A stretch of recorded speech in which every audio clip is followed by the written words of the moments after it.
Good morning student, मैं देशमुख सिंह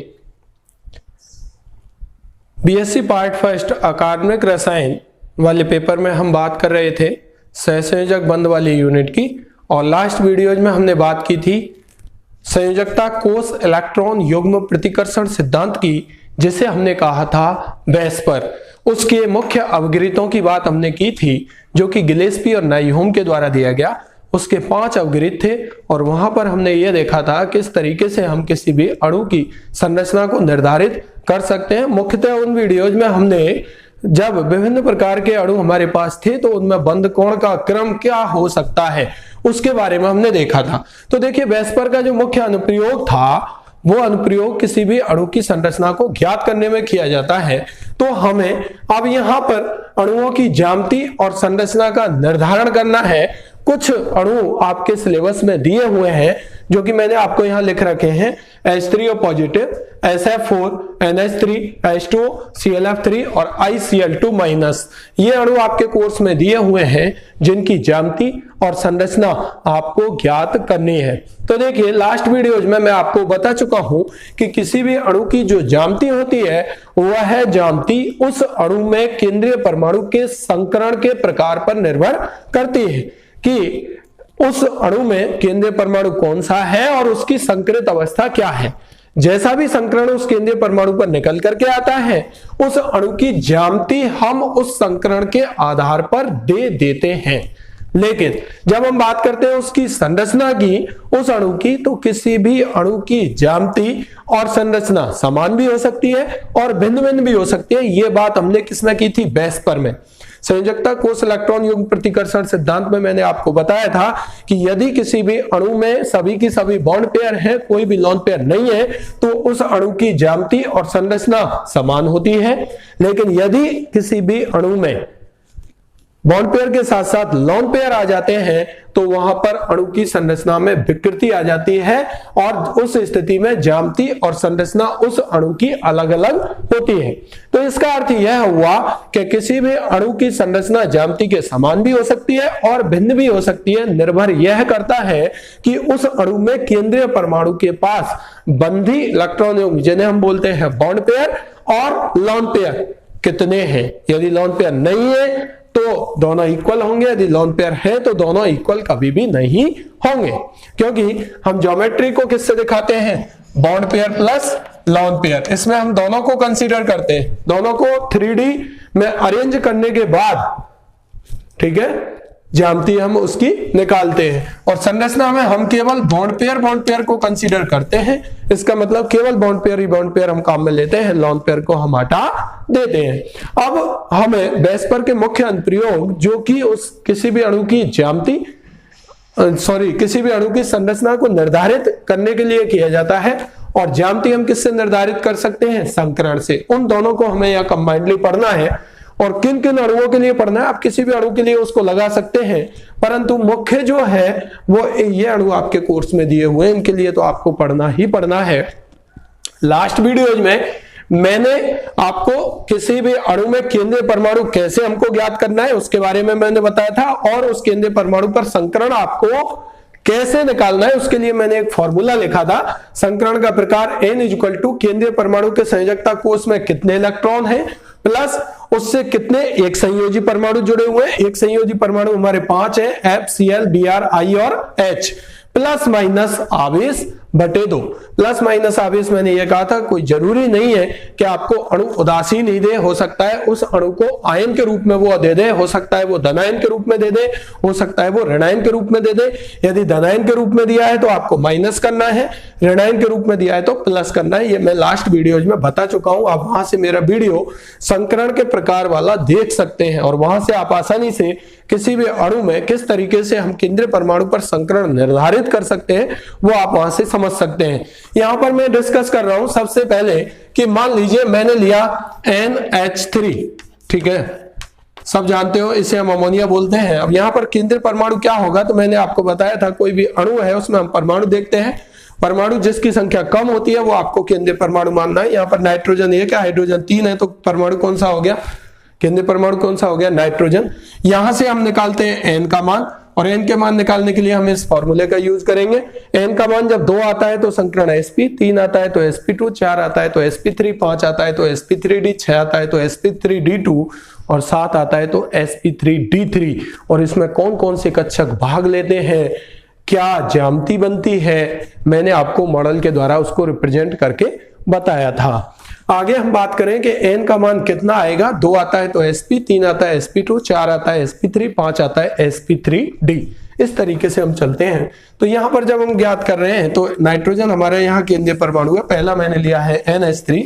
तो देखिए केंद्रीय परमाणु के संयोजकता कोष में उपस्थित इलेक्ट्रॉन, चूंकि नाइट्रोजन वर्ग 15 में आता है तो मैंने आपको एक तरीका बताया था, वर्ग -10 आप कर दोगे फॉर p ब्लॉक एलिमेंट, तो उनके बाहरी कोष में उपस्थित इलेक्ट्रॉनों की संख्या बाहर निकल करके आ जाती है। चूंकि नाइट्रोजन हमारा वर्ग 15 में आता है इसलिए हम यहां से करेंगे 15 - 10, तो बाहरी कोष में उपस्थित इलेक्ट्रॉनों की संख्या 5 निकल के आती है। यहां हम लिखेंगे 5। ठीक है, एक संयोजी परमाणु जुड़े हुए हैं क्या? एक संयोजी से मतलब इन 5 में से कोई जुड़ा हुआ है, जितना जुड़ा हुआ है उतना जोड़ते हैं, नहीं जुड़ा हुआ तो छोड़ देते हैं। जुड़े हुए हैं हाइड्रोजन कितने? 3। आवेश कोई है नहीं तो कुछ नहीं जोड़ेंगे, अपॉन 2, यह आएगा 8/2, मान आएगा 4। और जब n का मान 4 आए तो मैंने अभी आपको बताया था, आप बिल्कुल आंख बंद करके बोल सकते हैं कि इसमें संकरण कौन सा होगा? sp3। 2 आए तो sp, 3 आए तो sp2 और 4 आए तो sp3, 5 आए तो sp3d। यहां से भी आप गिन सकते हैं 3p और 1 s, टोटल कितने हो गए? 4। ऐसे भी आप देख सकते हैं। यहां से sp3d संकरण की जब हम बात कर रहे हैं तो इसकी ज्यामिति जो होगी वो कैसी ज्यामिति होगी? चतुष्फलकीय ज्यामिति हम यहां इसकी दिखा सकते हैं। और चतुष्फलकीय ज्यामिति को हम इस तरीके से निरूपित कर सकते हैं, ये नाइट्रोजन, ये हाइड्रोजन, हाइड्रोजन और हाइड्रोजन, इसके साथ साथ इस पर होगा एक लोन पेयर।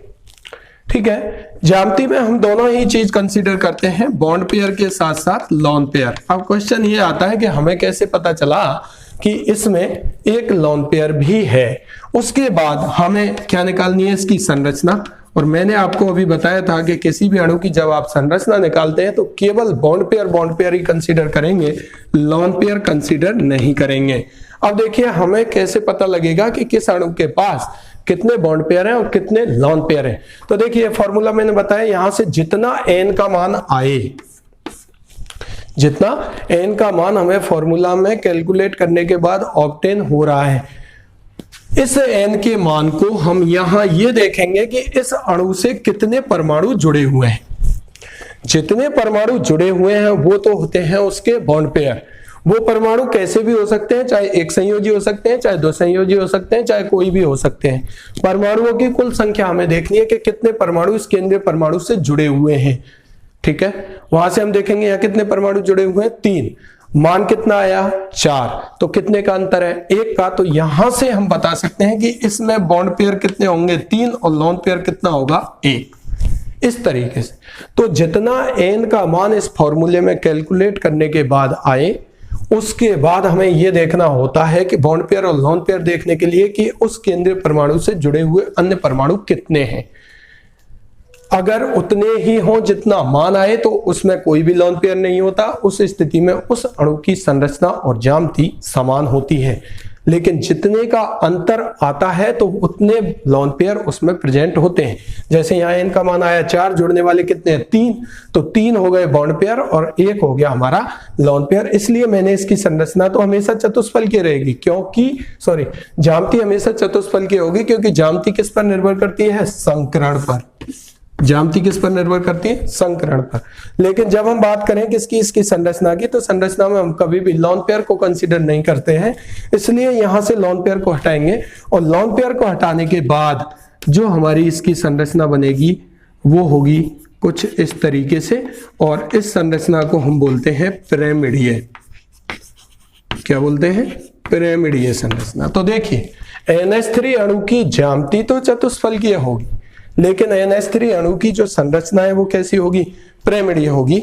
मैं आपको यहाँ एक चतुष्फलक दिखा रहा हूं, जहां पर आप देख सकते हैं ये एक टेट्राहेड्रल है, चतुष्फलक है, जहां पर ये काली बॉल जो है वो केंद्रीय परमाणु को दिखा रहा है, व्हाइट बॉल्स, व्हाइट एटम्स है वो 4 अन्य परमाणुओं को दिखा रहे हैं। अगर इसके पास 4 परमाणु यहां पर जुड़े हुए होते तो इसकी संरचना भी ज्यामिति भी चतुष्फल की होती है, संरचना भी चतुष्फल की होती है, क्योंकि वहां पर कोई भी लोन पेयर नहीं होता।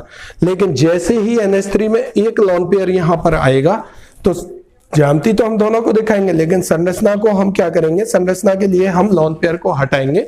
और जैसे ही हमने लोन पेयर हटाया है तो लोन पेयर हटाने के बाद, अब ये लोन पेयर था, इस लोन पेयर को हटाया है, हटाने के बाद जो ये संरचना बनी है, देख पा रहे हैं आप, ये जो तीन नीचे जुड़े हुए हैं, ये नाइट्रोजन जो मैंने पकड़ा हुआ है ब्लैक बॉल से, और तीनों हाइड्रोजन जो मैंने दिखा रखे हैं वो व्हाइट बॉल से हैं। ये बनी हुई संरचना हमारी क्या कहलाती है, पिरामिडीय संरचना कहलाती। ठीक है, तो इस आधार पर हमने इस संरचना को पिरामिडीय बोला है। तो कोई भी जब चतुष्फलक हम देखते हैं तो चतुष्फलक में चारों यदि परमाणु जुड़े हुए हैं तो वो एक चतुष्फलक होता है, चारों बॉन्ड एंगल बराबर होते हैं। एक लोन पेयर आते ही हम एक को हटाएंगे, एक को हटाने के बाद ये बनता है पिरामिडीय। और यदि हम दो लोन पेयर आ जाते हैं तो दो को हटाने के बाद ये कैसा बनता है, वी आकार। इस तरीके से हम चतुष्फलक में तीन स्थितियां आती हैं, या तो वो चतुष्फल की संरचना दिखा सकता है, या वो दिखा सकता है पिरामिडीय संरचना यदि एक लोन पेयर हो, और यदि दो लोन पेयर होते हैं तो वो कैसी संरचना दिखाता है, वी आकार, जैसे कि H2O में होती है। नेक्स्ट हम बात करते हैं नेक्स्ट एग्जांपल की। तो ये बात हुई NH3 की। यदि हम यहां पर लिखें ज्यामिति क्या होगी, तो ज्यामिति हम लिखेंगे टेट्राहेड्रल, जिसे हम बोलेंगे चतुष्फल की है। जबकि संरचना की यदि हम बात करें कि इस अणु की संरचना क्या होगी, तो संरचना कैसी निकल करके आई है, हमारी पिरामिडीय। उसका कारण है क्या, यहां पर bond pair plus lone pair कितने हैं और कैसे निकालते हैं उसका मैंने तरीका बताया था। 3 बॉन्ड पेयर है और 1 लोन पेयर है। इस लोन पेयर की वजह से इसकी ज्यामिति और संरचना अलग अलग हुई है। ठीक है, नेक्स्ट एग्जांपल हम लेते हैं किसका, वाटर मॉलिक्यूल का। तो वाटर मॉलिक्यूल की जब हम बात करते हैं H2O में यदि हम देखें केंद्रीय परमाणु कौन सा है, तो ऑक्सीजन यहाँ 1 है, 2 हाइड्रोजन है, इसलिए ऑक्सीजन जिसकी संख्या कम है वो हमारा केंद्रीय परमाणु होगा। यहां से n का मान निकालेंगे, तो n का मान जब हम निकाल रहे हैं तो ऑक्सीजन वर्ग 16 में आता है, और तरीका मैंने आपको बता रखा है 16 - 10 पी खंड का तत्व है। तो इसके बाहरी कोश में कितने इलेक्ट्रॉन निकल करके आ गए, 6। एक संयोजी परमाणु जुड़े हुए हैं, क्या इन 5 में से कोई जुड़ा हुआ है, हाँ। कितने हाइड्रोजन, कितने, 2। आवेश कोई है नहीं, बटे 2, तो ये आ गया 8/2, मान आया 4। जब n का मान 4 आए तो मैंने आपसे कह रखा है आप आंख बंद करके संकरण बता सकते हैं कौन सा होगा, sp3। जैसे ही संकरण आ जाए आप तुरंत ही ज्यामिति बता सकते हैं उस अणु की ज्यामिति, क्योंकि संकरण पर ही ज्यामिति निर्भर करती है। संरचना समान भी हो सकती है, अलग अलग भी हो सकती है, वो हम देखते हैं कि बॉन्ड पेयर और लोन पेयर कितने कितने हैं। तो देखिए इसकी ज्यामिति कैसी होगी भाई, चतुष्फल की, सही है, चतुष्फल की ज्यामिति होगी। अब हम यहां पर ये देखें कि n का मान हमारा आया है 4, और जुड़ने वाले कितने हैं, 2। इस केंद्रीय परमाणु से जुड़ने वाले कितने हैं, 2। इसका मतलब मान आया 4, जुड़ने वाले हैं 2, तो 2 तो हो गए बॉन्ड पेयर, और 2 ही क्या हो गए, लोन पेयर। 2 बॉन्ड पेयर हो गए और 2 ही क्या हो गए, लोन पेयर। तो हमें इसकी ज्यामिति यदि बनानी है तो देखिए हम बना सकते हैं, ये तो है ऑक्सीजन और ये तो हो गए बॉन्ड पेयर 1 और 2, और 2 ही हो गए इसके पास लोन पेयर। ये लीजिए, ये 2 लोन पेयर हो गए। अब हमें बनानी है इसकी संरचना। क्या बनानी है, संरचना। तो संरचना में केवल बॉन्ड पेयर ही बॉन्ड पेयर काम में लेंगे, लोन पेयर काम में नहीं लेंगे। इन दोनों को हटा देंगे। जब इन दोनों को हटा देंगे तो महसूस कीजिए कैसा बनेगा, कैसा दिखेगा, इस तरीके का दिखेगा और इस तरीके का दिखेगा। तो हम क्या बोलेंगे इसका, वी आकार। क्या बोलेंगे, वी आकार। जैसे मैंने अभी आपको दिखाया था एक टेट्राहेड्रल के बारे में, मैंने अभी बात की थी कि ऐसे आपका कोई टेट्राहेड्रल होता है उस तरीके से। ये था एक टेट्राहेड्रल, मैंने ये कहा था कि ये हमारा कोई चतुष्फलक है। जैसे ही यहां 2 लोन पेयर आए, एक को हटाने पर कैसा बना था, ये पिरामिडीय, और 2 को हटाएंगे क्योंकि यहां 2 लोन पेयर आए। NH3 में 1 लोन पेयर आया तो पिरामिडीय बन गया, और 2 लोन पेयर जैसे ही हम हटाएंगे, ये हटाए, तो इसके बाद ये बनी हुई संरचना क्या कहलाएगी, वी आकार। तो देखिए ये वाटर इस तरीके का होता है, वी आकार का। क्यों होता है, वाटर के मॉलिक्यूल में ऑक्सीजन केंद्रीय परमाणु sp3 संकृत अवस्था में होता है। ज्यामिति इसकी चतुष्फल की होगी ऑब्वियसली। लेकिन इसकी संरचना V आकार की होती है और इसी वजह से sp3 की वजह से यहां पर बंध कोण का मान भी कम हो जाता है। वो कितना हो जाता है 104 डिग्री 5 मिनट, क्योंकि इन दोनों लोन पेयर के बीच में क्या होता है, रिपल्सन होता है। रिपल्सन से जो हटेंगे तो बॉन्ड ये दूर हटेंगे तो ये जो बॉन्ड एंगल है वो कम हो जाता है, क्योंकि sp3 है तो 109 डिग्री 28 मिनट होना चाहिए, लेकिन कितना हो जाता है 104 डिग्री 5 मिनट। कारण क्या है, इन दोनों के बीच में होने वाला रिपल्सन।